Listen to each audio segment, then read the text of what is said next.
So mga idol, oh, baka trip nyo rin tong ano na to, tank bag na to no, ng Motowolf. Ayan mga idol, Motowolf. Motowolf. So ito, waterproof na to, Jude.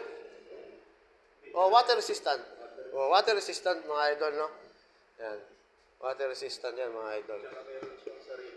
May sariling, ano meron dyan? Mabuking ka, meron dyan. Ay, may sariling ano, kapote. Ayan, oh, may sarili siyang kapote. Ah, maganda. Oh, may sariling kapote eh. Taklob nyo lang yung kapote dyan. Taklob mo nga dyan yung kapote para makita nila. Magandang klase yan dyan. Taklob mo dyan. Oo nga oh. Ayos ah.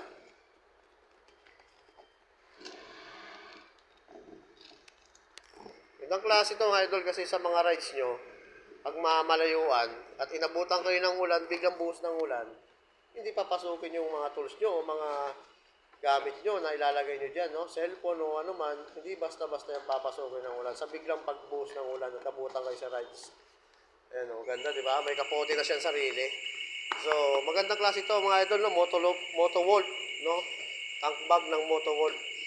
So, lagay nyo mga tools nyo, mga papel nyo. So, pag may mga checkpoint, madali nang makuha, no? So, hindi na kayo magbubukas ng box. Kuha nyo na lang dito. Ayan. Para mabilis. Ayan, mga idol, lagay natin sa yellow basket yung link niya para maka-order kayo. Alright? So, ayan yung itsura nyo, mga idol, no? So, hindi lang namin napunasan to, no? Kasi, gilinis pa si Jude ng motor niya, eh. Ayan, no? So, matagal yan ang gamit yan, mga idol. Tingnan nyo naman sa ang tatag niya, no? Diba? Motowolf. Ganyan klase siya, mga idol, no? Pag nakalagay sa inyong, ano, Sniper 155. Pwede rin ba sa ibang motor to? Pwede, no? Kahit anong model type ng ano, motor, pwede. Pwede sa PCX din yan, eh. Pwede sa akin to, eh. Maglalagay nga lang ako ng grease ng pang PCX para di ba, ano.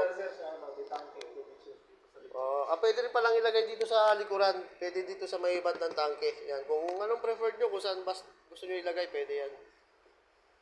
Diba, ganda mga idol. Yan, no? Motowolf tank bag.